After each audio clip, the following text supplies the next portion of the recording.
Hallelujah hallelujah hallelujah. Hallelujah. प्रभु के नाम की महिमा हो। एक और बार प्रभु की हजूरी में आने के लिए प्रभु ने मदद किया, मैं प्रभु का धन्यवाद करता हूँ। आइएगा आज का हमारा ध्यान के लिए भजन संगीता की किताब 85 अध्याय का 10वां वचन हम पढ़ेंगे।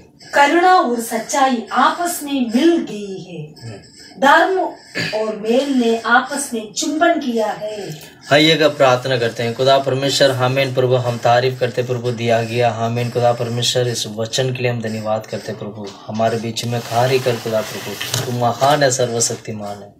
हालेलुया हामेन। परमेश्वर हम धन्यवाद करते प्रभु, जो बात है जो सच है खुदा प्रभु, उस विषय में जो खुदा परमेश्वर जो सच की बातों को इन दिनों में जो हम सीखते आ रहे खुदा परमेश्वर, सीखने के लिए मदद करे प्रभु। पवित्र आत्मा छिपा ले खुदा परमेश्वर, हम नहीं परमेश्वर, पवित्र आत्मा बोले, पवित्र आत्मा अगुवाई करे प्रभु। हालेलुया। जो हमें नहीं आता खुदा परमेश्वर, आप हमें सिखाए प्रभु। आमीन प्रभु। इन वचनों के द्वारा कलीसिया में, परिवार में, सेवकाई में, पूरा दुनिया में खुदा प्रभु आपकी इच्छा पूरा होने पाए, आपके हाथों में देते छोटी सी दुआ प्रभु यीशु के नाम से मैं मांगता हूँ। आमीन आमीन हालेलुया। तो दोबारा पढ़ेंगे इस वचन को। करुणा और सच्चाई आपस में मिल गई है। प्रभु के नाम की महिमा हो। एक और बार प्रभु की हजूरी में आने के लिए परमेश्वर हम सभी लोगों को मदद किया, मैं प्रभु का धन्यवाद करता हूँ। पिछले कुछ हफ्तों से हम लोग बातें जो सच है उस विषय में, जो सच की बातों को हम बाइबल के माध्यम से और पवित्र आत्मा की अगुवाई से, पवित्र आत्मा की मदद से हम इन सच की बातों को हम सीखते हुए आ रहे हैं। मैं प्रभु का धन्यवाद करता हूँ। परमेश्वर पिछले हफ्ते में इन वचनों को ध्यान करने के लिए पवित्र आत्मा हम सभी को मदद किया, मैं उसके लिए भी मैं परमेश्वर का लाख लाख धन्यवाद करता हूँ। अब तक हमने जो सच की बात को हमने सीखा है, उसमें से जो सबसे पहला जो पिता परमेश्वर के बारे में सीखा है, जो पिता परमेश्वर है वो सच है करके हमने बाइबल के माध्यम से, वचन से हमने सीखे हैं। और पुत्र परमेश्वर प्रभु यीशु मसीह सच है, वो सच्चा है करके हमने सीखा है। और पवित्र आत्मा सच है और वो सच्चा है, ये सभी बातों को हमने सीखा है। चौथा हमने देखा था जो पवित्र शास्त्र सत्य है, जो हमारे पास जो बाइबल है, जो शास्त्र हैं, ये जो पवित्र शास्त्र हैं, ये एक्चुअली सत्य है, ये सच है, इसमें कोई झूठ नहीं है। जो पांचवा हमने सीखा था कि परमेश्वर का वचन सत्य है, क्योंकि वचन में जीवन है, जीवन होने के नाते वो जीवन देहधारी होकर यीशु मसीह हमारे बीच में प्रकट हुआ। ऐसे महिमा को हमने देखे हैं जो आज तक इस धरती पे ऐसे महिमा कभी देखा नहीं। इसलिए वचन सत्य है, इसमें कोई संदेह नहीं है। छठवां पॉइंट हमने देखा था कि हमें मिला गया सुसमाचार सत्य है। सुसमाचार का मतलब ये है कि जो शुभ संदेश, गुड न्यूज हमें मिला गया सुसमाचार। सुसमाचार का मतलब ये भी है कि जो भी जो उपदेश जो हमें मिला है हम लोगों को, जो बाइबल में जो लिखा गया जो उपदेश है वो सत्य है, इसमें कोई झूठ नहीं है। Hallelujah hallelujah. हमें क्यों सत्य की बातों को जानना चाहिए? प्रिय भाइयों बहनों, मैं कहना चाहता हूँ, मैं बताना चाहता हूँ, बाइबल की वचन के अनुसार अगर आप देखोगे, इस धरती को एक धरती का इस धरती का एक राजा करके कह सकते हैं। धरती का राजा जो शैतान है वो इस धरती को इस वक्त राज कर रहा है। इसलिए उसके बारे में कहें तो वो अंधकार का पिता, अंधकार का राजा, अंधकार का पिता करके कह सकते हैं। वही व्यक्ति है जो शैतान है, वो इस वक्त धरती को, लोगों को अंधकार में चला रहा है। इसीलिए इस समय पर हमें सच की बातों को सीखना बहुत ज़रूरी है, हमें जानना ज़रूरी है सच क्या है। तभी आप अंधकार की पिता, अंधकार का प्रभु से हम बच सकते हैं, क्योंकि ज्योति का परमेश्वर हमारे बीच में है, वो सत्य का परमेश्वर हमारे बीच में है। हमें जानना होगा सत्य क्या है, हमें जानना होगा ज्योति क्या है, हमें जानना होगा सचमुच सर्वदा हमेशा के लिए जो परमेश्वर है वो हमें सचमुच अच्छी तरह जानकर उनके बीच में जाना चाहिए। अगर हम नहीं जाएंगे, अंधकार का जो प्रभु हमें अंधकार में ले जाएगा और हमें नरक की ओर ले जाकर हमारी आत्मा को मृत्यु की ओर ले जाकर हमारी आत्मा को मार देगा, क्योंकि उसका प्लान है नाश करना। ध्यान से सुनिएगा, शैतान का प्लान है नाश करना, परमेश्वर का प्लान है बनाना। परमेश्वर ने सब कुछ सृष्टि किया, बनाया, पर शैतान ने क्या किया? सब कुछ नाश किया। शैतान हमेशा यही चाहता है, बनी हुई चीजों को नाश करूं, बनी हुई चीजों को मैं तितर बितर करूं, यही शैतान चाहता है। लेकिन परमेश्वर ऐसा नहीं है। परमेश्वर बनाने वाले हैं। बनाने वाले मतलब वो डेवलप करने वाले हैं। बेकार चीजों को सीधा करने वाला परमेश्वर है। मैं इसलिए यही कहूंगा, मैं बताऊंगा, गलती से भी शैतान के हाथ में ना आइएगा, शैतान के वश में ना आइएगा। सतर्क रहिए और आपका विश्वास कहीं अधूरा ना हो जाए, आपका विश्वास को कोई छीन ना ले, इसलिए सतर्क रहना जरूरी है, तभी हम विश्वास में आगे बढ़ पाएंगे। धरती में हम जब जीवन बिताते हैं तो विभिन्न प्रकार की परेशानियां, मुसीबतें और विभिन्न प्रकार की जो वक्त, जो समय के कारण या परिस्थिति के कारण हम लोग, बहुत सारे लोग क्या करते हैं, प्रभु यीशु मसीह को छोड़कर वापस दुनियादारी में चले जाते हैं। उन्हें ये नहीं पता है कि वाकई में हम जो प्रभु की आराधना करते हैं वो सत्य परमेश्वर है, वो सच परमेश्वर है, सचमुच सच्चा परमेश्वर है, वो सत्य परमेश्वर है। वो इस बात को जानते नहीं है, इसलिए संसार में लौटकर वापस चले जाते हैं। प्रिय भाइयों, कहीं हमारे बीच में ऐसे ना हो, कहीं ऐसे इतना अच्छा उपदेश परमेश्वर ने हम लोगों को दिया, सब कुछ सच्चा चीजों को प्रभु ने हमें दिया है, तो इसमें बने रहना चाहिए। धरती में बहुत कुछ है, सच्चा करके कहने वाले बहुत कुछ है, पर सचमुच वो सच्चा नहीं होता है, वो सब कुछ झूठा होता है। जैसे आज हमने गीत गाया था, तू पवित्र पवित्र है, तू पवित्र पवित्र है, तो सच्चा है प्रभु, तो झूठा नहीं है। बाइबल में भी पिछले हफ्तों में हमने जो पिछले दिनों में जो हमने सीखा है, उन सभी वचनों में हमने यही सीखा है कि परमेश्वर सच्चा है, वो झूठा नहीं है। यीशु सच्चा है, वो झूठा नहीं है। प्रिय भाई बहनों, हमें सच्चाई को सीखना चाहिए, सच्चाई को समझना चाहिए, सच्चाई में चलने की प्रयास करना चाहिए। आज मैं और दो बातों को मैं बताना चाहता हूँ। आज मैं उन और दो बातों को हम सीखेंगे जो सत्य हैं। वो कौन सा दो बात है? मैं ज्यादा घुमा फिरा के नहीं, सीधा मैं वचन में जाऊंगा। 7वां पॉइंट है आज हम जो सीखने जा रहे हैं, 7वां पॉइंट और 8वां पॉइंट सीखेंगे। 7वां पॉइंट है गॉड्स लॉ। परमेश्वर ने दिया गया लॉ मतलब यह है, लॉ को कानून करके, हिंदी में कानून करके बोलते हैं। कानून जो प्रभु का कानून है, कानून मतलब परमेश्वर ने दिया गया लॉ का मतलब क्या? लॉ का मतलब यह होता है, जो तोरा को लॉ बोला जाता है। तोरा मतलब यह है कि जो मूसा ने लिखा गया किताब को लॉ बुक करके बोला जाता है। अगर लॉ के बारे में अगर आप बाइबल में देखोगे तो बाइबल में लॉ का कई सारे नाम दिया गया, मतलब कानून का कई सारे कानून का नाम दिया गया। परमेश्वर का कानून है, सर्वशक्तिमान परमेश्वर का कानून है, मूसा का कानून है, मतलब मूसा का लॉ है, उनका लॉ है, इनका लॉ है, ऐसे करके विभिन्न बातों को दिया गया है। मैं एक वचन में पढ़ाना चाहूंगा जिससे कि हम वचन से कुछ बातों को हम सीख सकें। भजन संगीता की किताब 119 अध्याय 142वां वचन, 119 का 142 पढ़ेंगे। 119 का 142। तेरा धर्म सदा का धर्म है, तेरा धर्म सदा का धर्म है, और तेरी व्यवस्था सत्य है। तेरी व्यवस्था सत्य है।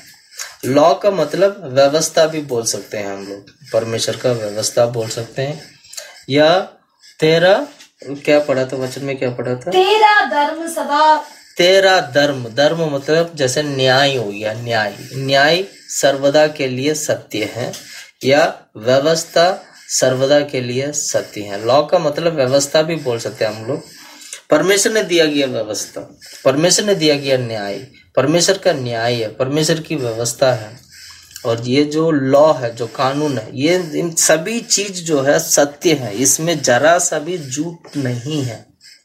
प्रिय भाइयों बहनों, वचन हमें सिखाता है, यही बात जो है भजन लिखने वाला ही हम लोगों को इन बातों को सिखाते हैं कि ये सत्य है, ये सत्य है। इसका मतलब क्या हुआ, बाइबल में जितना भी व्यवस्था हमें मिला है सारे व्यवस्था सत्य है।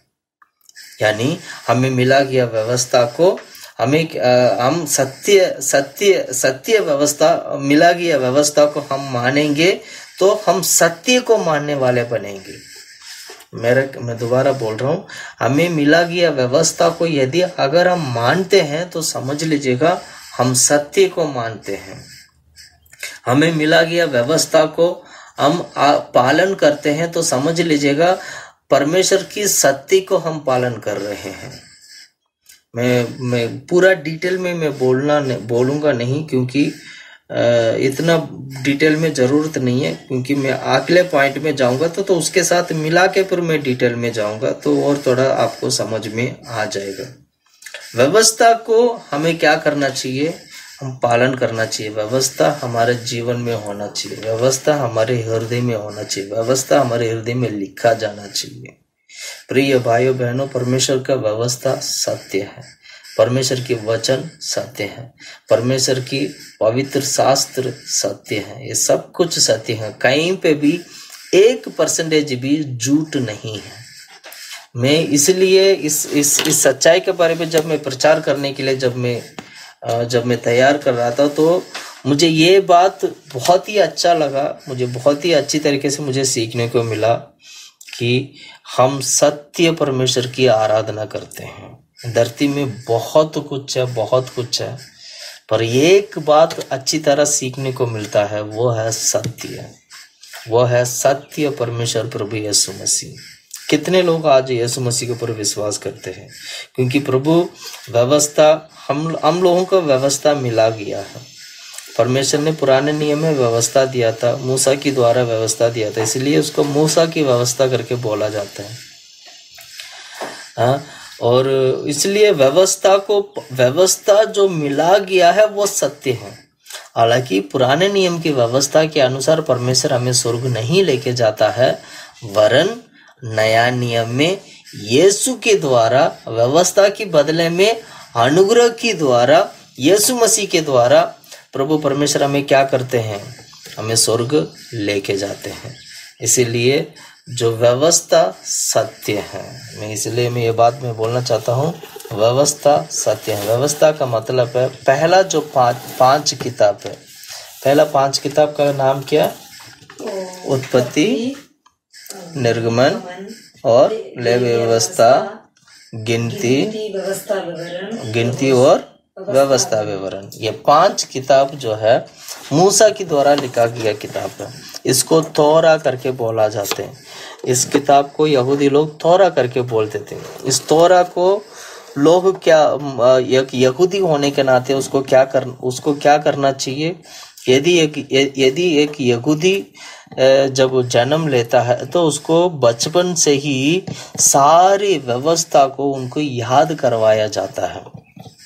अगर आप यहूदी के बारे में देखोगे, यहूदी का रीति रिवाज को अगर आप देखोगे तो यहूदी का रीति रिवाज ये है कि जब एक यहूदी जब जन्म लेता है तो उसको मूसा का सारी व्यवस्था को याद करवाते हैं, क्योंकि वो यहूदी है। यहूदी होने के नाते सारी व्यवस्था को याद करना जरूरी है, क्योंकि एक यहूदी करके बोलने से उसको व्यवस्था को वो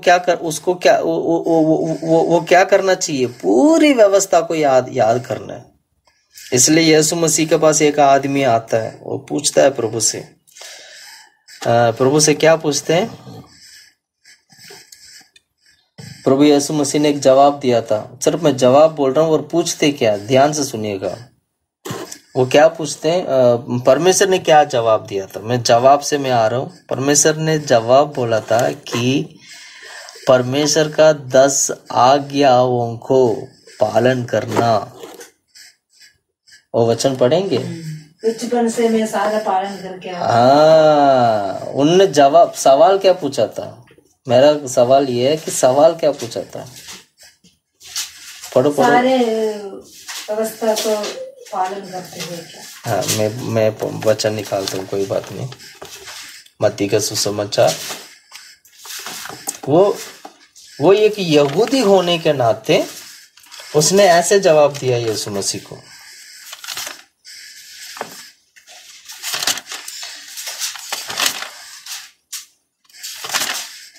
फिर वो बोलते हैं कि मैं सब कुछ प्रभु, मैं तो बचपन से ही ये सारा पालन करते आया हूँ।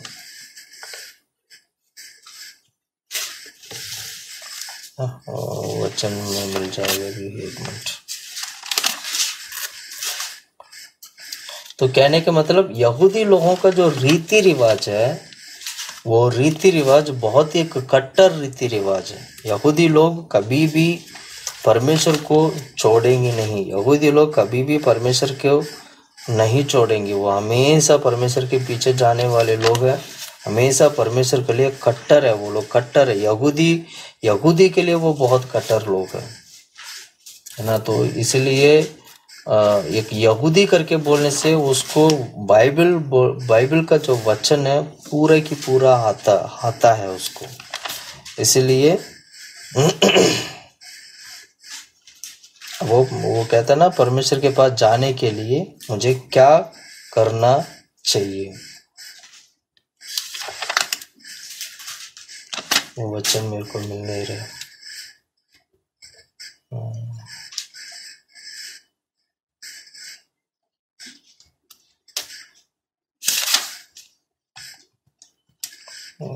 एक मिनट, मिल जाएगा अभी।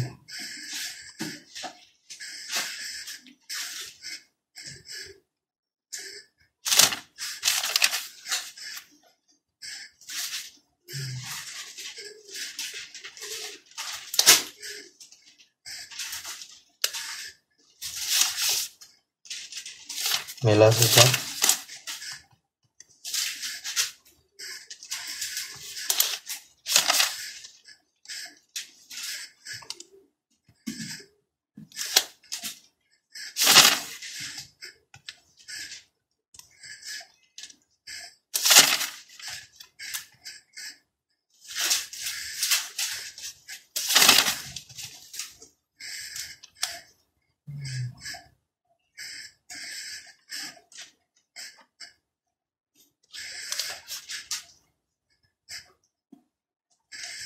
परमेश्वर के राज्य में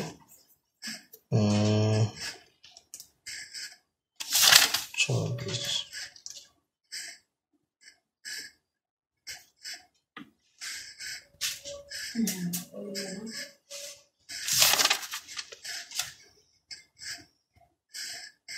उस एक धनी युवक को अनंत जीवन का बात, अनंत जीवन पाने के लिए क्या करना? सॉरी, अनंत जीवन पाने के लिए एग्जैक्टली। मत्ती सुसमाचार 19 का 16। वो मुझे याद आ गया, उसका था अनंत जीवन का था 19 का।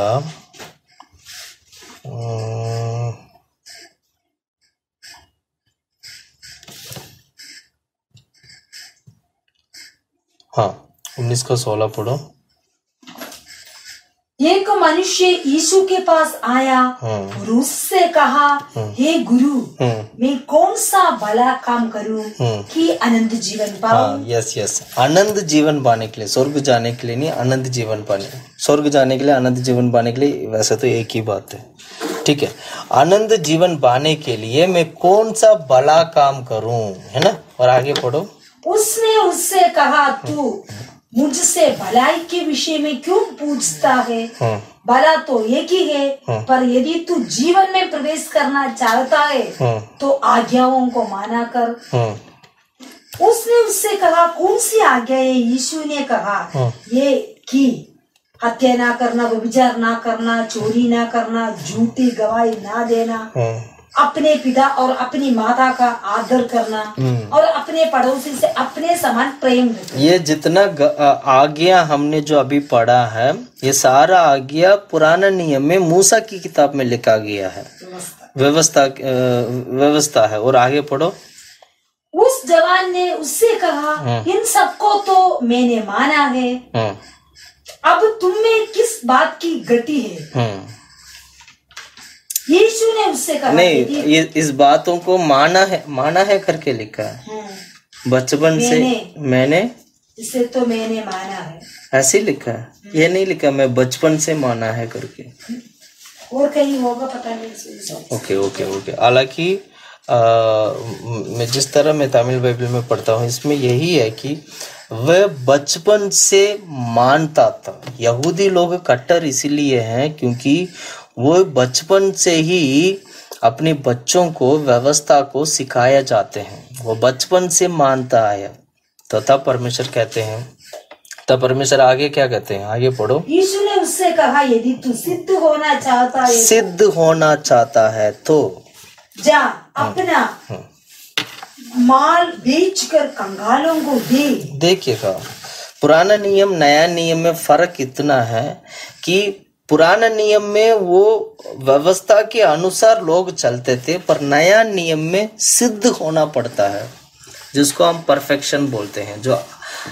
जो कलीसिया में सिद्ध के बारे में सिखाया नहीं जाते। बहुत कम कलीसिया हैं आज की तारीख में, बहुत कम कलीसिया हैं जहाँ पर सिद्धता के बारे में सिखाते हैं। अगर सिद्धता के बारे में कलीसिया में नहीं सिखाते हैं तो समझ लीजिएगा वो कलीसिया परमेश्वर की आगमन के लिए तैयार नहीं हो रहे हैं, या वो कलीसिया परमेश्वर की आगमन के लिए सिद्धता की ओर तैयार नहीं हो रहा है। इसलिए प्रिय भाइयों बहनों, मैं कहना चाहता हूँ, नया नियम में सिद्धता हमारे लिए दिया गया है। सिद्धता पाने के लिए उन्होंने क्या बोला, सारे कंगालों को बांट दो, सारे धन दौलत को क्या करो, कंगालों को बांट दो और आकर मेरे पीछे हो लो। कहने मैं ये बात मैं क्यों कहना चाहता हूँ, एक कट्टर होने के नाते, एक यहूदी होने के नाते वो बचपन से ही उन सभी व्यवस्था को वो सीखते आए हैं। इसीलिए वचन जो है, जो व्यवस्था जो है वो सत्य है, इसमें कोई डाउट नहीं है। प्रिय भाइयों बहनों, मैं बताना चाहता हूँ, वो ना जो मरकुस 10 में बचपन से लड़कापन से मैं मानता। हाँ, अच्छा, मरकुस में लिखा है, कौन सा अध्याय? 10 का 20। मरकुस के किताब 10 का 20 में लिखा है कि मैं बचपन से ही मानता आया हूँ। अगर आप वचन लिख लीजिएगा, मत्ती का सुसमाचार में भी मानता आया हूँ करके लिखा, पर मरकुस की किताब में 10 का 20 में ये लिखा है कि मैं बचपन से ही सीखता हूँ। इससे हाँ, इसका मतलब एक यहूदी को बचपन से ही वचन सिखाया जाता है। जैसे आजकल हम बच्चे वचन पढ़ते हैं तो वो उनको बचपन से ही वचन हम याद करवाते हैं। ये हमारे अंदर ये स्वभाव सभी लोग परिवारों में होना चाहिए। तो इसलिए मैं यही कह रहा था कि हम आज्ञा मानना चाहिए, व्यवस्था को मानना चाहिए। व्यवस्था सत्य है। जैसे हमने भजन संगीता की किताब में पढ़ा था, व्यवस्था क्या है? सत्य है। तेरी व्यवस्था क्या है? सत्य है। इसलिए एक और वचन में पढ़ना चाहूँगा, भजन संगीता की किताब 119 अध्याय 119 का 138 पढ़ना सुझाव।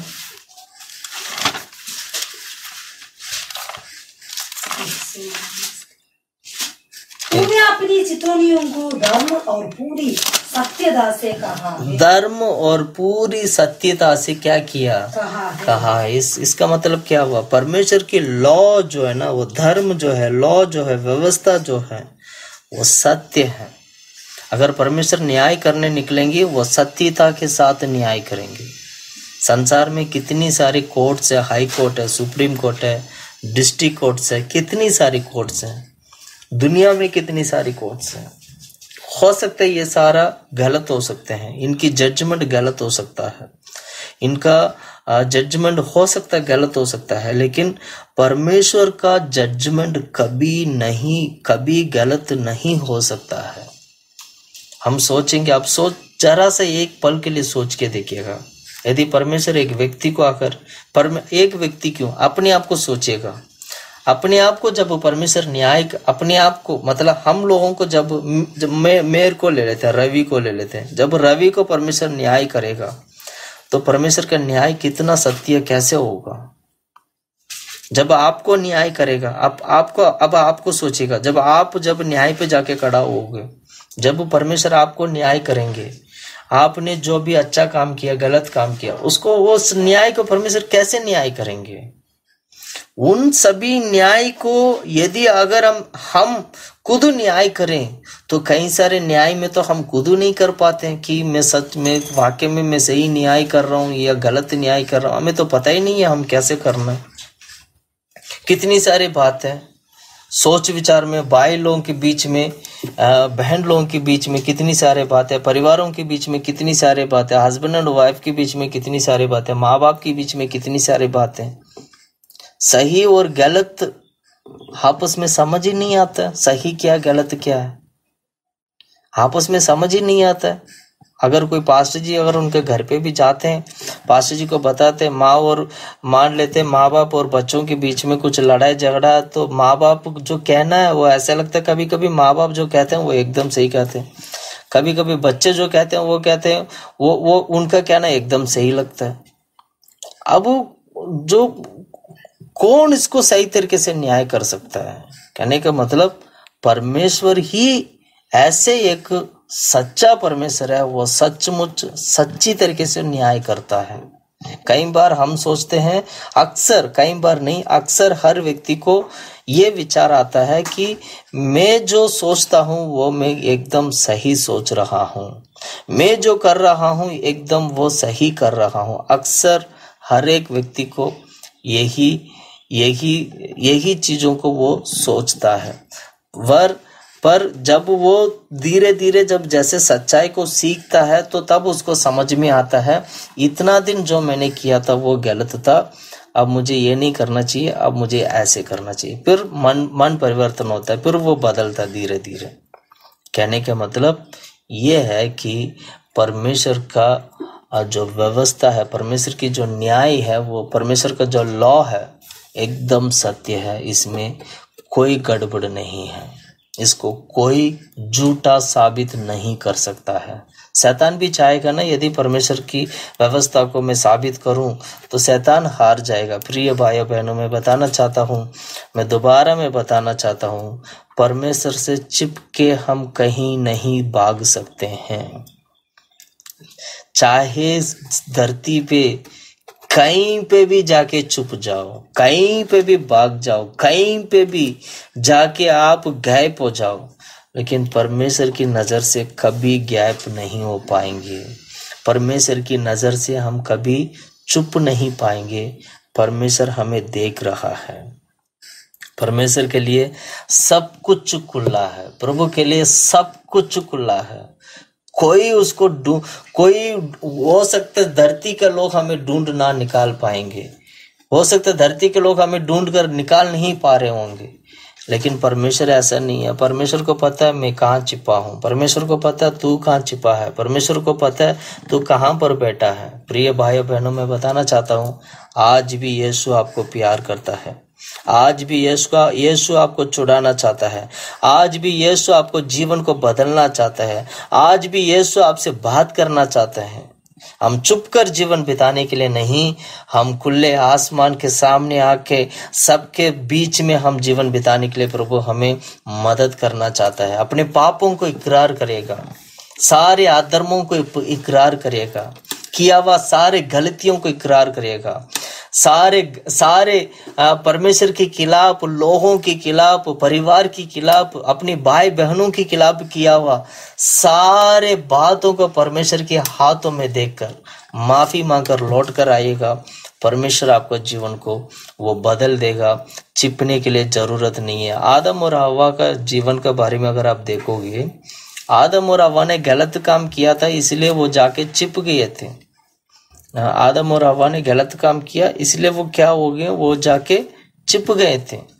लेकिन जब परमेश्वर आया तो प्रभु ने बोला तू कहाँ है, कहाँ है। परमेश्वर को पता है तू कहूँ कहीं छिपा हुआ है। तो प्रभु ने बोला किसने बोला तेरे को वो फल खाने के लिए। परमेश्वर को पता चल गया इन्होंने गलत काम किया, इसलिए जाके छिप गया।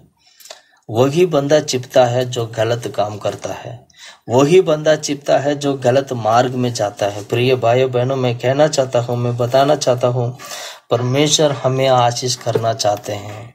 छिपकर जीवन बिताने के लिए नहीं, खुले आसमान के सामने आकर सभी लोगों की नज़रों में ऊंची पर्वत पर प्रभु हमें खड़ा कर कर, ऊंची स्थान पर हमें खड़ा कर कर, उन्नत जो आदि पवित्र और ऊंची स्थान पर प्रभु हमें प्रभु खड़ा कर कर हमारा जीवन को प्रभु बदलना चाहते हैं। खड़ा कर कर हम जीवन बिताने के लिए प्रभु हमें मदद करना चाहता है।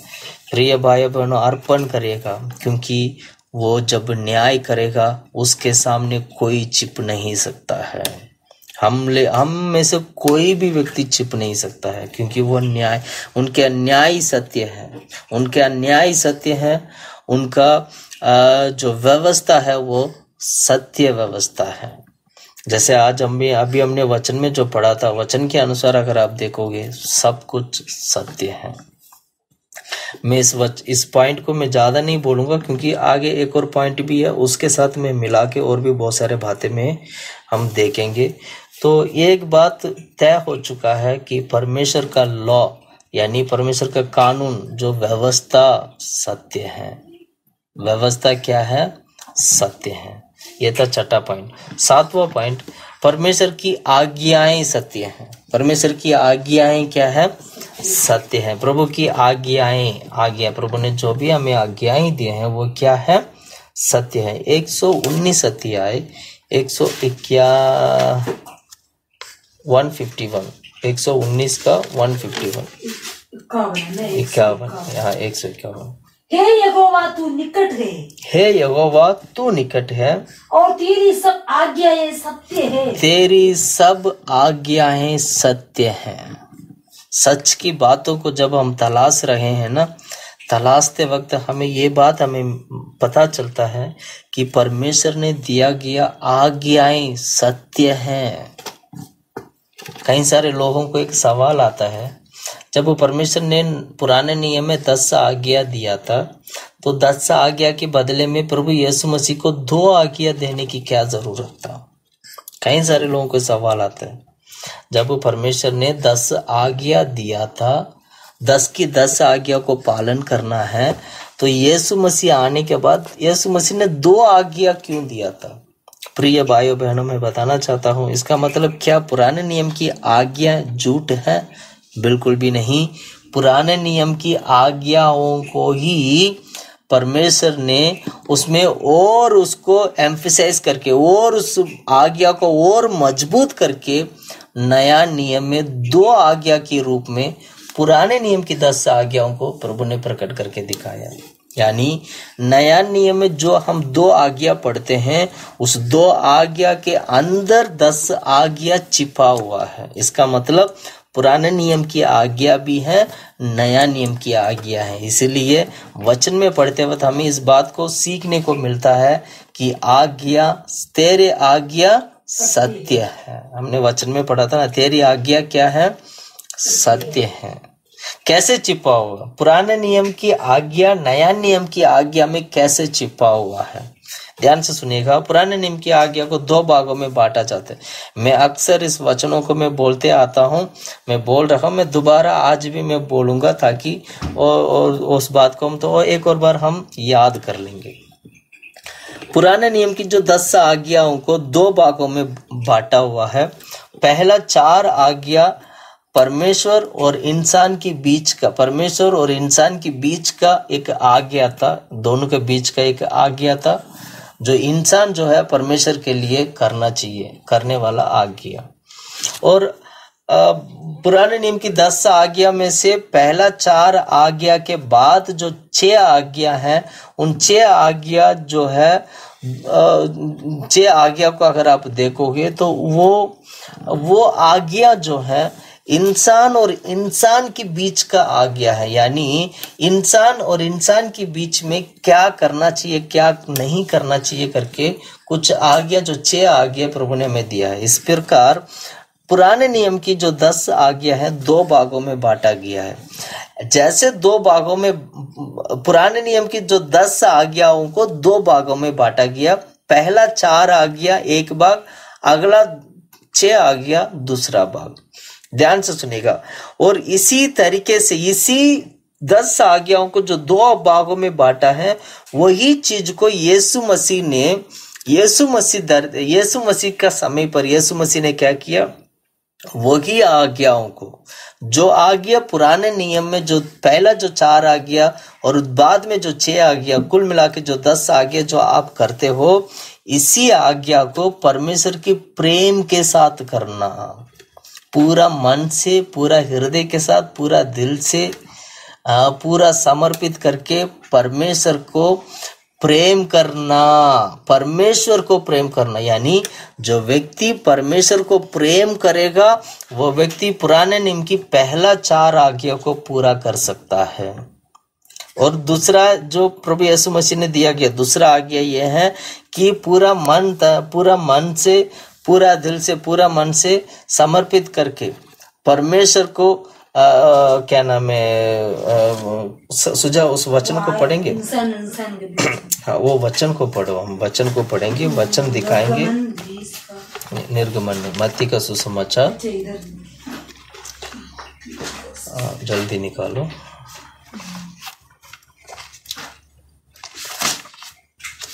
जो 2 आज्ञा हैं वो पढ़ना। मिला आपको?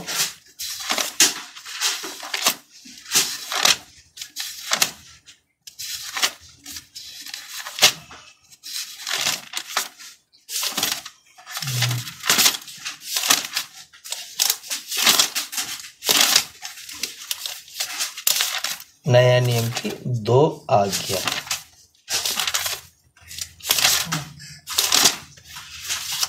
मिला नहीं?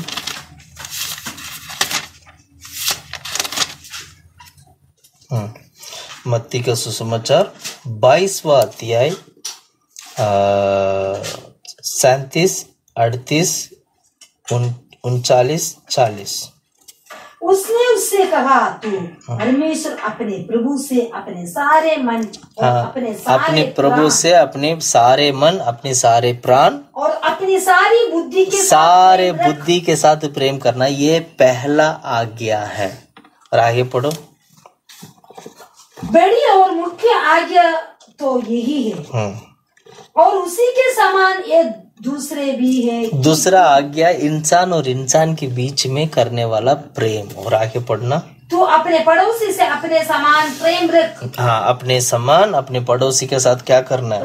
प्रेम रख। और यही 2 आज्ञा सारी व्यवस्था और भविष्यवक्ताओं का भविष्यवक्ताओं का आधार है। इसमें सब कुछ आ गया है, सब कुछ आ गया। इसलिए मैं कहता हूँ कमांडमेंट्स जो प्रभु ने हमें दिया गया ना, वो सत्य है। पुराने नियम की कमांडमेंट्स हो चाहे वो नया नियम की कमांडमेंट्स हो, परमेश्वर ने पुराने नियम को खत्म नहीं किया, वरन पुराने नियम को प्रभु ने पूरा किया है। व्यवस्था को खत्म नहीं किया। बहुत सारे लोग गलत प्रचार करते, कभी कहते हैं व्यवस्था को प्रभु ने खत्म किया और प्रभु परमेश्वर ने आके यीशु मसीह ने नई तरीके से सब कुछ शुरू किया। नहीं, पुराना व्यवस्था को प्रभु ने पूरा किया। रोमियो की किताब, उस वचन को पढ़ना आपको और थोड़ा सा समझ में आ जाएगा। रोमियो की किताब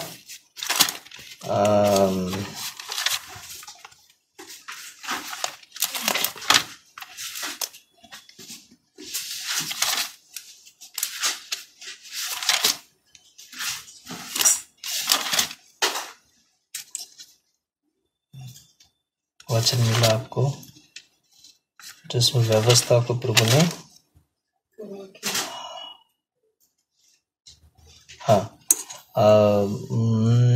रोमी की किताब 10वां अध्याय 10 का 4। क्योंकि क्योंकि हर एक विश्वास करने वाले के लिए धार्मिकता के निमित्त मसीह व्यवस्था का अंत है। मसीह व्यवस्था का अंत है। यहाँ पर बहुत सारे लोग गलत प्रचार करते हैं कि यीशु मसीह व्यवस्था को यहाँ पर क्या कर दिया, हटा दिया या इस व्यवस्था को खत्म कर दिया करके कहते हैं। बिल्कुल भी नहीं। परमेश्वर ने पुराने नियम की व्यवस्था को पूरा किया है, इसलिए पुराने नियम की व्यवस्था यहाँ पर यीशु मसीह में एकदम पूरा हो जाता है। इसलिए यहाँ पर व्यवस्था के अंत है करके हम पढ़ते हैं। उस वचन को पढ़ो दोबारा। क्योंकि हर एक विश्वास करने वाले के लिए धार्मिकता के निमित्त मसीह व्यवस्था का अंत है। मसीह व्यवस्था का अंत है। ध्यान से सुनिएगा, व्यवस्था का अंत मतलब ये है कि अब जो पुराने नियम की व्यवस्था के अनुसार जो तुमने करते आया है, अब वो व्यवस्था जो है अब यीशु मसीह के द्वारा तुम्हारे जीवन में होगा। इसलिए यीशु मसीह ने क्या किया, जो हम लोग व्यवस्था को पूरा नहीं कर पाए हैं, वो पुराने नियम की व्यवस्था को यीशु ने अपने जीवन में पूरा किया है। इसलिए आज हम यीशु मसीह के ऊपर विश्वास करने से हम धर्मी बनते हैं। पर पुराने नियम में धर्मी कैसे बनाए जाते थे? एक धर्मी यदि एक व्यक्ति एक धर्मी बनना है तो उसको पुराने नियम की व्यवस्था को पूरा करेंगे, तब जाके वो पुराने नियम की व्यवस्था के अनुसार वो धर्मी ठहराया जाएगा। पर नया नियम में क्या किया? नया नियम में परमेश्वर ने हमारे बदले में पुराने नियम की व्यवस्था को पूरा किया और परमेश्वर धर्मी बना। इसलिए आज यीशु मसीह के ऊपर हम विश्वास करने से, हम विश्वास के कारण हम धर्मी बनते हैं। इसलिए पुराने नियम की जो व्यवस्था को परमेश्वर ने क्या किया, पूरा करने के कारण वो अंत है करके हम पढ़ते हैं। इसका मतलब ये नहीं है कि परमेश्वर ने पुराने नियम की व्यवस्था को हटा दिया, बिल्कुल भी नहीं। परमेश्वर ने उल्टा पुराने नियम की व्यवस्था को अपना जीवन में पूरा किया हमारे लिए, जहां पर हम पुराने नियम की व्यवस्था को पूरा नहीं कर पा रहे थे। प्रिय भाइयों बहनों, मैं कहना चाहता हूँ व्यवस्था हो गया और क्या कहते हैं, आज्ञाएं जो हो गया है, ये सब कुछ सच है, इसमें कोई झूठ नहीं है।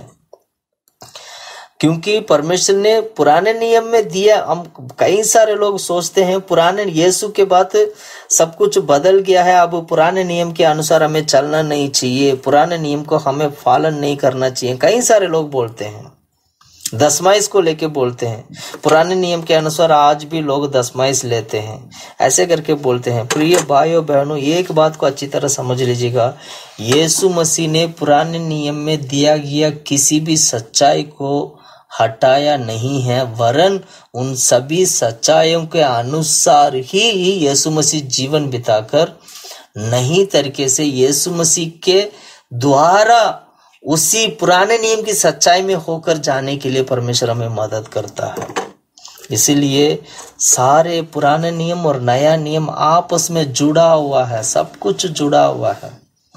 अगर मैं ऐसे बोलूं, मैं एक और बात में समझने के लिए एक बात मैं बताना चाहता हूँ। नया नियम मूल्य है, पुराने नियम उस मूल्य का छाया है। कैसे बोलते हैं? जैसे एक सामान हमारे पास रखा है तो हर एक चीज का एक छाया भी बनता है। जब हर एक चीज का छाया बनता है तो ओरिजिनल सामान कुछ और होता है, और ओरिजिनल सामान के ऊपर जब उसके ऊपर जब रोशनी पड़ते हैं तो उसकी छाया क्या होते हैं, नीचे प्रकट होता है। जैसे मैं मान लो मैं धूप में खड़ा हूँ, तो मैं एक तो ओरिजिनली मैं धूप में खड़ा हूँ, दूसरा मेरा छाया नीचे दिखाई देता है। उसी प्रकार यीशु मसीह ओरिजिनल है, यीशु मसीह का छाया है पुराना नियम। यानी जो सच्चाई आज नया नियम में जो हम सीख रहे हैं, ये सत्य वचन जो हम सीख रहे हैं, ये यीशु मसीह को हम पाते हैं। बिल्कुल डायरेक्ट हम परमेश्वर को पाते हैं, डायरेक्ट हम यीशु को पाते हैं। पर पुराने नियम की संत लोगों को यीशु मसीह का छाया मिला था पर यीशु नहीं मिला था। इसलिए जब पुराने नियम के संत लोगों का जब मृत्यु होता है वो नरक जाते हैं। नरक में जाने के बाद फिर वहां से जब यीशु मसीह का जब पुनरुत्थान होते हैं तो तब वो लोग क्या होते हैं, प्रभु यीशु मसीह के साथ हेवन में जाते हैं, जो उसको first heaven, second heaven, third heaven करके बोला जाता है। वहां पर पुराने नियम की संत लोगों का उनकी आत्मा विश्राम करते हैं। इसलिए जब यीशु उनका जब वो लोग तब तक विश्राम करेंगे, पुराने नियम के संत लोग तब तक वहां पर विश्राम करेंगे जब तक उनका बारी नहीं आएगा, उनका पुनरुत्थान का बारी नहीं आएगा। पता नहीं कितने लोगों को ये बात समझ में आ रहा है, मुझे नहीं पता है। मैं दोबारा बोल रहा हूँ, ध्यान से सुनिएगा। बिना यीशु मसीह का लहू से कोई भी व्यक्ति परमेश्वर के राज्य में नहीं प्रवेश कर सकता है, चाहे वो पुराने नियम की संत लोग हो, चाहे वो नया नियम की संत लोग क्यों ना हो। अब पुराने नियम की संत लोग तो यीशु मसीह के पहले से ही धरती पे आए थे, अपना जीवन बिताया और अपना जीवन समर्पित किया, और उनका यीशु मसीह का पहले से ही उनका मृत्यु हो चुका था। इसलिए उनकी आत्मा सीधा स्वर्ग नहीं गया, क्योंकि सीधा स्वर्ग जाने का क्या नाम है, उसका योग्य नहीं था उनकी आत्मा को। अब उनकी आत्मा क्या हुआ, नरक में गया, जहां पर अब्राहम का गोद करके कहने वाला एक जो जगह पर है, अब्राहम का गोद कहा जाता है। आप मत्ती का सुसमाचार में जब आप पढ़ोगे, जहां पर लाजरस के बारे में जब आप पढ़ते हो, तब वहां पर अब्राहम की गोद करके एक जगह आप पढ़ते हैं। उस गोद में नहीं, एक धनवान, क्या कहते हैं उसको, नहीं लाजरस नहीं, एक धनवान व्यक्ति जब नरक जाता है और एक गरीब व्यक्ति जब स्वर्ग जाता है, तो गरीब व्यक्ति कहाँ बैठा रहता है, अब्राहम की गोद में बैठा रहता है। उसी गोद में पुराने नियम की संत लोग सभी लोग वहां पर बैठे रहते थे, वहां पर इंतजार करते थे कि यीशु मसीह का लहू हमें कब छुड़ाएगा, या यीशु मसीह कब आएंगे हमें छुड़ाएंगे।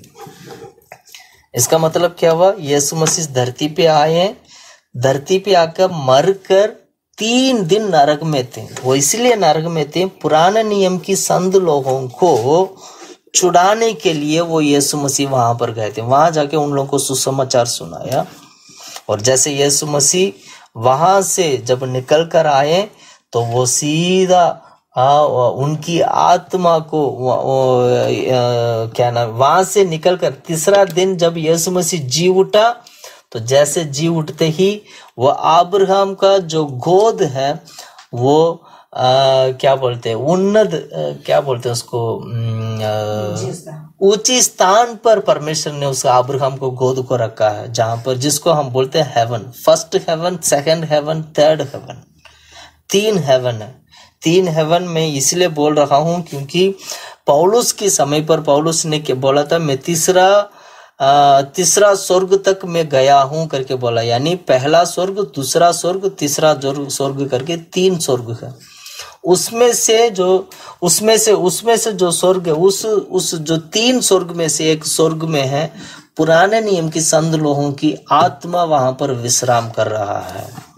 प्रिय भाइयों बहनों, में इसलिए तमाम बातें मैं इसलिए बोल रहा था कि परमेश्वर बिना प्रभु यीशु मसीह का पुराने नियम की संत लोग भी स्वर्ग नहीं जा सकते हैं। अब यीशु मसीह मरकर जी उठकर उनके लिए भी मरा था, पूरा धरती में जितना भी लोग जन्म लिए सभी के लिए मरा था, जीवन दिया प्रभु ने, लहू के द्वारा उनको चंगाई मिला, छुटकारा मिला और उनको उद्धार मिला। वे सभी लोग आज स्वर्ग जाने का उन्हें एक मौका मिला है। इसलिए इस वचन में हम जैसे पढ़ते हैं, वो व्यवस्था को पूरा किया है। प्रभु यीशु मसीह ने व्यवस्था को क्या किया, पूरा किया। इसलिए यीशु मसीह के ऊपर आज हम विश्वास करने के कारण आज हम धर्मी बनते हैं। इसलिए व्यवस्था हो गया और आज्ञाएं हो गई, ये सब सत्य है, इसमें कोई झूठ नहीं है। इसलिए सत्य है क्योंकि नया नियम पुराने नियम एक दूसरे के साथ जुड़ा हुआ है। नया नियम को समझ लीजिएगा यीशु मसीह, पुराने नियम को समझ लीजिएगा यीशु मसीह का छाया। ऐसे अगर हम बाइबल को समझेंगे तो बहुत आसानी से आप जल्दी समझ लोगे। Hallelujah, hallelujah. नया अब आज्ञा भी क्या है? सत्य है।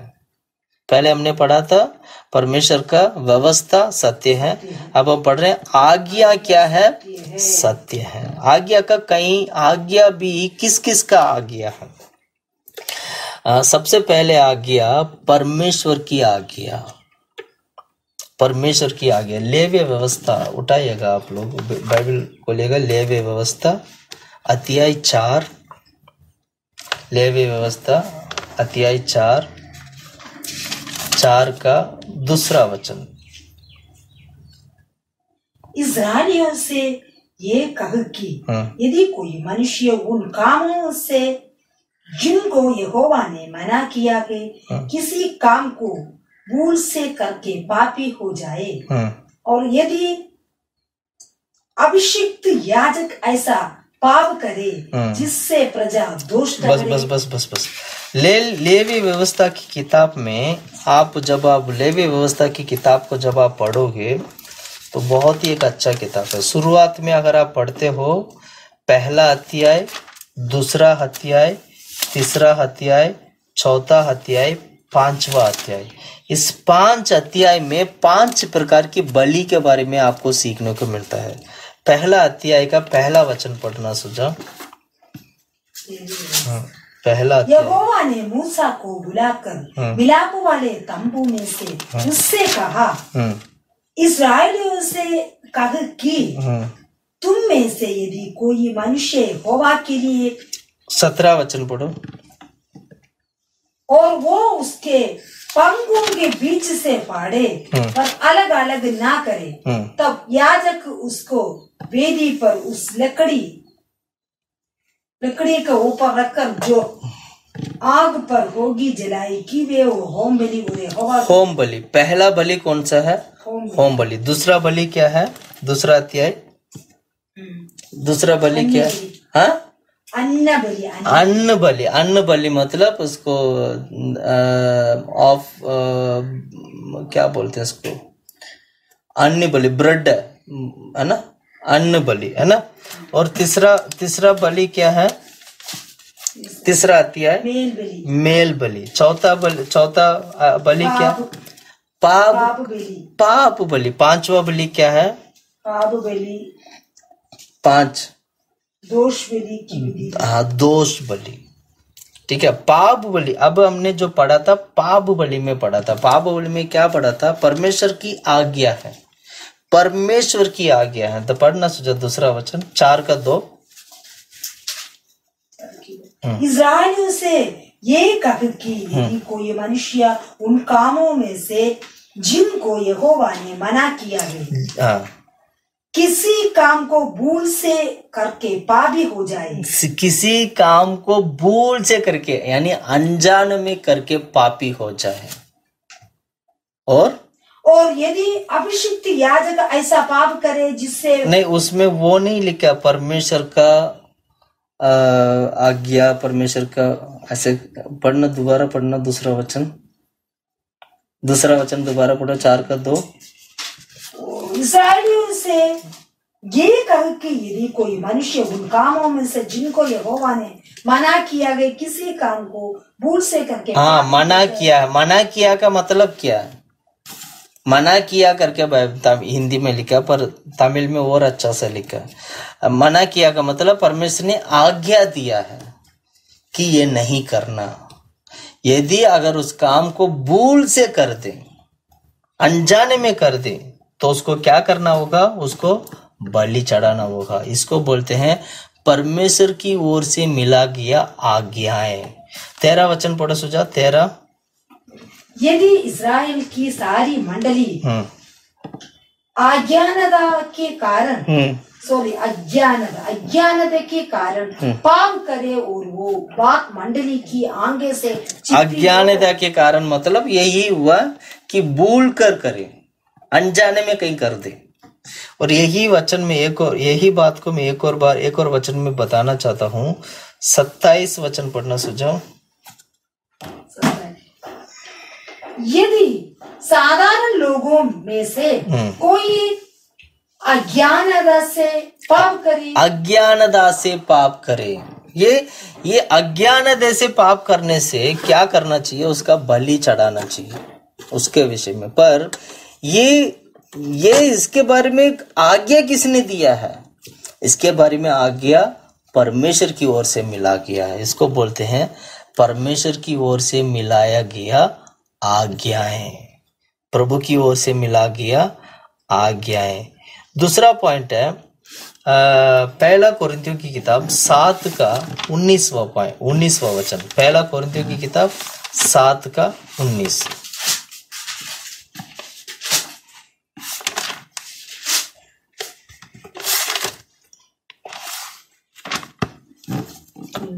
ना कतना कुछ है और ना कतना रहित, परंतु परमेश्वर की आज्ञाओं को मानना ही सब कुछ है। यही परमेश्वर की आज्ञा है। परमेश्वर की आज्ञाओं को मानना ही सब कुछ है। यानी परमेश्वर की आज्ञा क्या है? सत्य है।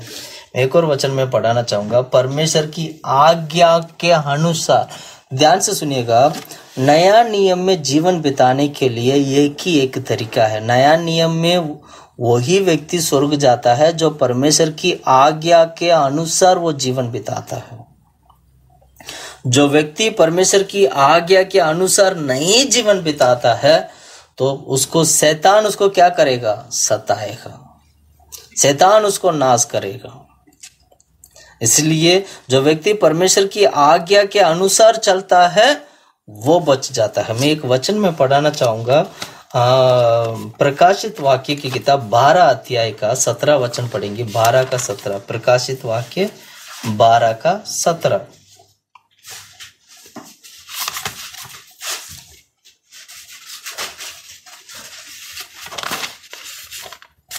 तब अजगर स्त्री पर क्रोधित हुआ और उसकी शेष संतान से जो परमेश्वर की आज्ञाओं को मानते और यीशु की गवाही देने पर स्थिर है, लड़ने को गया और वो समुद्र के बालू पर जा खड़ा हुआ। इस वचन से क्या समझ में आया? परमेश्वर को आज्ञाओं को मानने को, लड़ने को, मानने से। इस वचन को समझने के लिए ना एक मिनट रुको। सुजा इस वचन को वचन 15 से पढ़ना। और सामने नहीं 15 पे छोड़ो, एक मिनट रुको। 13 से पढ़ना। जब अजगर ने देखा कि मैं पृथ्वी पर गिर दिया गया हूँ तो उस स्त्री को जो बेटा जनी थी सताया, पर उस स्त्री को बड़े उकाब के 2 पंख दिए गए कि सांप के सामने से उड़कर जंगल में उस जगह पहुंच जाए जहां वो एक समयों और आधे समय तक पाली जाए। और सांप ने उस स्त्री के पीछे अपने मुंह से नदी के समान पानी बहाया कि उसे इस नदी से बहा दे, परंतु पृथ्वी ने उस स्त्री की सहायता की और अपना मुंह खोलकर उस नदी को जो अजगर ने अपने मुंह से बहाई थी पी लिया। तब अजगर स्त्री पर क्रोधित हुआ और उसकी शेष संतान से जो परमेश्वर की आज्ञाओं को मानते और यीशु की गवाही देने पर स्थिर गए, लड़ने को गया और वो समुद्र के बालू पर जा खड़ा हुआ। वो किसके पास लड़ने को चला गया था? स्त्री का वो संतान। कौन सा संतान? कौन सा संतान है वो? जो परमेश्वर की आज्ञा के अनुसार। उस वचन को पढ़ना, आखिरी। तब अजगर स्त्री पर क्रोधित हुआ और उसकी शेष संतान से जो परमेश्वर की आज्ञाओं को मानते हैं। प्रिय भाई बहनों, मैं बताना चाहता हूँ ये 12 जो अध्याय है प्रकाशित वाक्य का जो 12 अध्याय है बेसिकली एक परमेश्वर की आगमन को यहाँ पर प्रकट करके दिखाते हैं। यहाँ पर हम कलीसिया के बारे में देख सकते हैं। कलीसिया उठा लिया जाता है। कलीसिया में से एक झुंड लोग उठा लिए जाते हैं, एक झुंड लोग हाथ जोड़ा जाते हैं। जो हाथ जोड़ा जाने वाले जो झुंड है वो स्त्री है, और वो स्त्री जो है शैतान के हाथ में आखिरकार वो फंसता है। 7 साल के लिए शैतान क्या करते हैं, इस धरती पर जब राज करता है तो उसमें से जो पहला जो 3.5 साल जो है पहला जो 3.5 साल जो है वो कलीसिया के लिए क्लेश की समय है। तब यहाँ पर बाइबल में हम पढ़ते हैं वो सताने के लिए जाता है। वो शैतान क्या करता है, उसका शैतान को स्त्री को नाश करना नहीं है, लेकिन स्त्री जो जन्म देने वाले बच्चों को नाश करना है। यही शैतान का एक बहुत बड़ा शैतान का एक लक्ष्य है। अब पूरा अध्याय घर जाके आराम से पढ़िएगा, इसमें आपको यही बात आपको सीखने को मिलेगा। एक स्त्री कलीसिया को दिखाती है, कलीसिया से एक झुंड लोग स्वर्ग जाते हैं, वो उसका बच्चों को दिखाते हैं, जो जन्म देने वाले बच्चों को दिखाते हैं। और जो स्त्री जो है बच जाती है, स्त्री ने जन्म दे दिया, बच्चा उठा ले गया, अब सिर वो बच्चा उठा ले गया और स्त्री बच गए, और स्त्री जंगल में चले जाती है। 3.5 साल तक जंगल में रहती है। 3.5 साल तक, इसका मतलब क्या हुआ, 3.5 साल। सबसे पहला जो क्लेश 7 साल के क्लेश में सबसे पहला जो क्लेश है वो कलीसिया के लिए। कलीसिया के लिए मतलब ये है कि जो हाथ छोड़ा जाने वाले लोगों के लिए क्या कहते हैं, क्लेश का समय है। तो यहाँ पर क्या हम पढ़ते हैं, एक झुंड लोग जो उठा लिए जाते हैं वो परमेश्वर की वचन के अनुसार व्यवस्था को पालन किया, परमेश्वर की सभी आज्ञाओं को मानने के कारण वो पालन किया, इसलिए वो उठा लिए गए। और उन लोग वही लोग हैं जो परमेश्वर की आगमन में उठा लिए जाते हैं। वचन है ना, वचन को अच्छी तरह पढ़ेंगे, वचन से हमें बहुत कुछ सीखने को मिलेगा। मैं एक और बात मैं बताना चाहता हूँ, जब वो झुंड जो है जब परमेश्वर के राज्य में जाते हैं तो उस परमेश्वर के राज्य में जाने वाले झुंड के बारे में मैं एक और वचन में पढ़ाना चाहूंगा। प्रकाशित वाक्य की किताब 14 अध्याय का 12 वचन, 14 का 12। पवित्र लोगों का धीरज इसी में है जो परमेश्वर की आज्ञाओं को मानते और यीशु पर विश्वास रखते हैं। हाँ, परमेश्वर की आज्ञाओं को मानते हैं और प्रभु पर क्या करते हैं, यीशु मसीह के ऊपर विश्वास करते हैं। और यही पवित्र लोग हैं, यही वो झुंड है। सुजा दोबारा पढ़ेंगे, पवित्र लोगों का धीरज इसी में है। हाँ, पवित्र लोगों का धीरज इसी में प्रकट होता है। क्यों, किस में प्रकट होता है, वो ऐसे क्या काम किया, पवित्र लोगों की धीरज प्रकट होता है। उसने परमेश्वर की आज्ञाओं को, उस वचन को पढ़ना, और पवित्र लोगों की धीरज इसी में है जो परमेश्वर की आज्ञाओं को मानते हैं। हाँ, परमेश्वर की आज्ञाओं को मानते हैं और यीशु पर विश्वास रखते हैं। आज जितने भी लोग परमेश्वर को मानेंगे, आज जितने भी लोग यीशु मसीह को पर विश्वास करेंगे, वही पवित्र लोग कहलाया जाएगा। उन्हीं का धीरज स्वर्ग में दिखाई देगा। यहाँ पर जब 14 अध्याय में जो पढ़ते हैं, ये सिय्योन पर्वत में रहने वाले संत लोगों के बारे में हम पढ़ते हैं।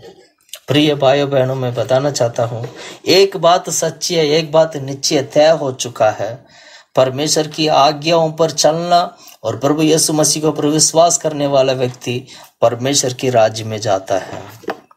इसको कहते हैं परमेश्वर की आज्ञा सत्य है। मैंने शुरू में ही बोला, परमेश्वर की आज्ञा क्या है, सत्य है। हालेलुया।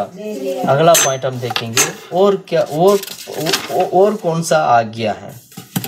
अगला एफिसियों की किताब 2 का 15, एफिसियों की किताब 2 का 15।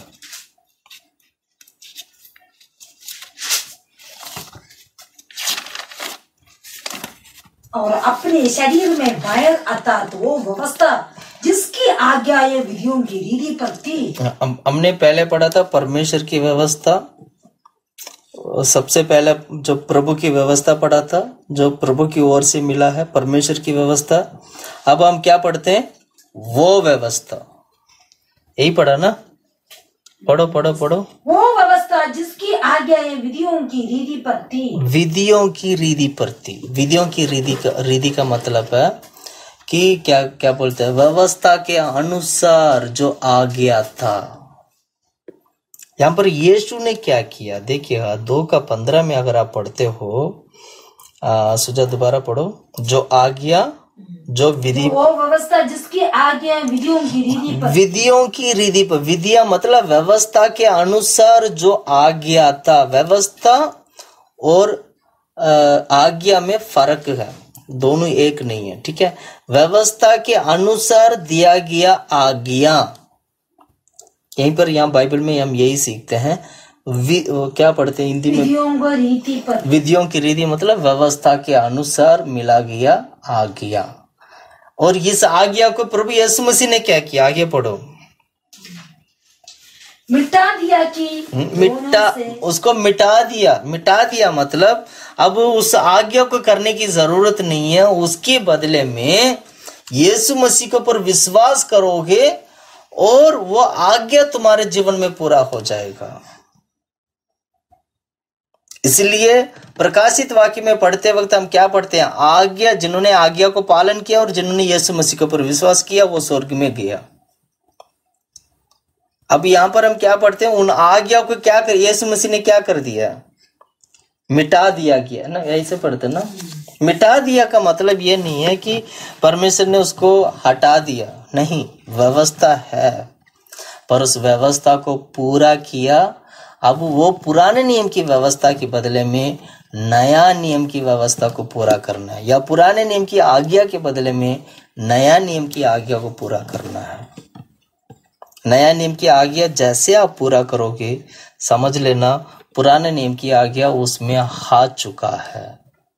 बिना पुराने नियम की आज्ञा नया नियम की आज्ञा नहीं बना। नया नियम की आज्ञा में पुराने नियम की आज्ञा की छाया दिखाई देता है। इसलिए मैं कहता हूं, मैं बताना चाहता हूं, आज्ञा सच है, इसमें कोई झूठ नहीं है। ओके, अगला आज्ञा हम पढ़ते हैं, मेरा आज्ञा। परमेश्वर ने क्या कहा था? ये मेरा आज्ञा प्रभु ने बोला। पढ़ो उत्पत्ति की किताब 26 का 5वां वचन, जहां पर हम अब्राहम के बारे में पढ़ते हैं। 26 का 5, उत्पत्ति की किताब 26 का 5। क्योंकि अब्राहम ने मेरी सुनी और जो मैंने उससे सौंपा था उसको, और मेरी आज्ञाओं, विधियों और मेरी आज्ञा, परमेश्वर स्वयं कहता है ये मेरी आज्ञा और विधियों को इसने क्या किया? विधियां और व्यवस्था का पालन किया। परमेश्वर कहते हैं ये मेरी आज्ञा है, मेरी आज्ञा है। प्रिय भाइयों बहनों, मैं बताना चाहता हूं, परमेश्वर की आज्ञा होने के नाते जैसे परमेश्वर सच है, वैसे ही परमेश्वर की आज्ञा भी क्या है? सच है, सत्य है। एक्सोडस की किताब, निर्गमन की किताब 16 का 28 वचन निकालो। 16 का 28। मैं समय कम होने के कारण जल्दी जल्दी भाग रहा हूँ। 16 का 28। जो तुमको विश्राम का दिन दिया है, तुमको विश्राम का दिन दिया है, इसी कारण वो 6वें दिन को 2 दिन का भोजन तुम्हें देता है। इसलिए तुम अपने अपने जगह बैठे रहना। 7वें दिन कोई अपने स्थान से बाहर ना जाना। 16 का 28। तब यहोवा ने मूसा से कहा, तुम लोग मेरी आज्ञाओं को, तब यहोवा ने मूसा से कहा तुम लोग मेरी आज्ञाओं को और व्यवस्था की कब तक नहीं मानोगे। हाँ, इस्राएल लोगों से बात करता है। प्रिय भाइयों बहनों, परमेश्वर स्वयं कहता है ये मेरी आज्ञा है, परमेश्वर की आज्ञा है। हालेलुया। यानी हम परमेश्वर की आज्ञाओं को मानना चाहिए, क्योंकि वो परमेश्वर की आज्ञा है। एक्सोडस 15 का 26 पढ़ना। उसका आज्ञा है, हम इस बात को समझना चाहिए, यह परमेश्वर की आज्ञा। पढ़ो पढ़ो पढ़ो 15 का 26। यदि तू अपने परमेश्वर यहोवा का वचन तन मन से सुने और जो उसकी दृष्टि में ठीक है वही करे और उसके आज्ञाओं पर कान लगाए। उसकी आज्ञा, परमेश्वर ने बोला मेरी आज्ञा, अब यहाँ पर कहते हैं उसकी आज्ञा। किसका आज्ञा? परमेश्वर की आज्ञा। आज्ञा सिर्फ परमेश्वर का ही है, पर हम बदल बदल के देख रहे हैं कि परमेश्वर ने कहा कि यह बात और हम हमारी द्वारा से, मतलब इंसान के द्वारा बोला कि यह बात है, उसकी आज्ञा है ना। डिट्रोनॉमी 7 का 9वां वचन पढ़ना। 7 का 9।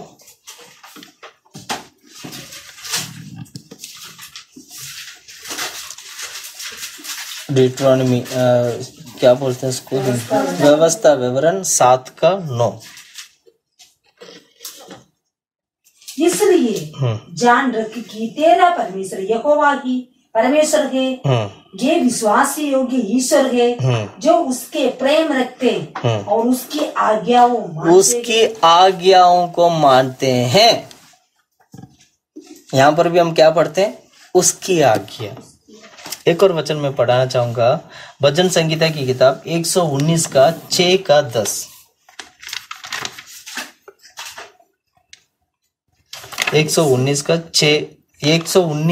6 भजन संगीता 119 अध्याय 6 वचन। तब मैं तेरी सब आज्ञाओं की और चित्त लगाए रहूंगा। तेरी सब आज्ञाओं की, हम उसके आज्ञा करके पढ़ा था, यहाँ तेरी आज्ञा। जितना मैं उसके, तेरे, मेरे और परमेश्वर और इस तरह जो हमने जो कमांडमेंट्स के बारे में जो पढ़ा था ना, उतना ही बाइबल में, उतना ही ज्यादा बाइबल में उस कमांडमेंट्स के बारे में लिखा गया है। इसलिए मैं बताने का एक ही कारण है इसको लेके कि आप जानिए कि बाइबल में कितने बार परमेश्वर की आज्ञा के बारे में लिखा गया है। बार बार परमेश्वर ने आज्ञा को लेकर चेतावनी दिए हैं, पर मतलब परमेश्वर ने चेतावनी दिए हैं, आज्ञा को पालन कर, आज्ञाओं को पालन कर, आज्ञाओं को पालन कर। आखिरी में स्वर्ग में जो 1,44,000 जो लोग हैं, जो सियोन में जो खड़े होते हैं, उसके बारे में जब हम पढ़ते हैं तो वहां पर भी हम क्या पढ़ते हैं? प्रकाशित वाक्य में हमने जो पढ़ा था, क्या पढ़ा था?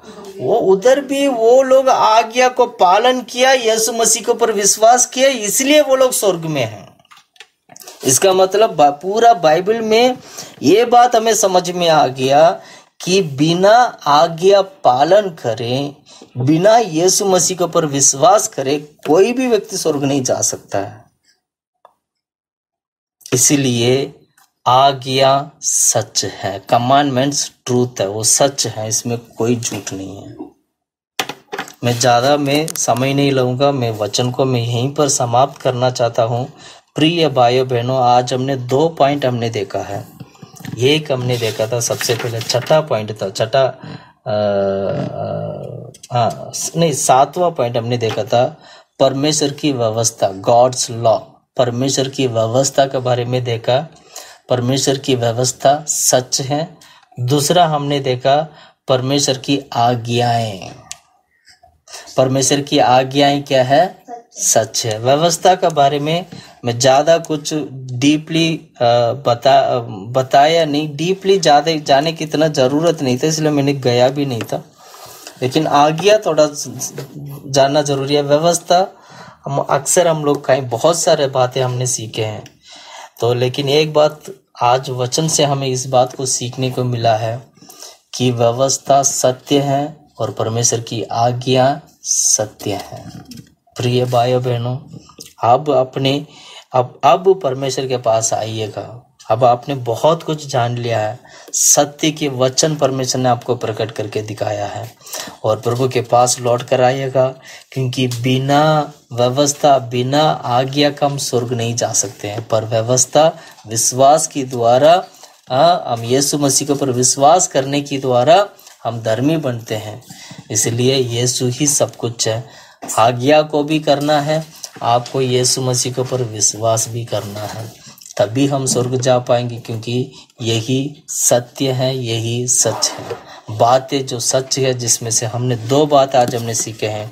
एक है गॉड्स लॉ यानी परमेश्वर की व्यवस्था सत्य है, दूसरा परमेश्वर की द कमांडमेंट्स, परमेश्वर की आज्ञा सत्य है।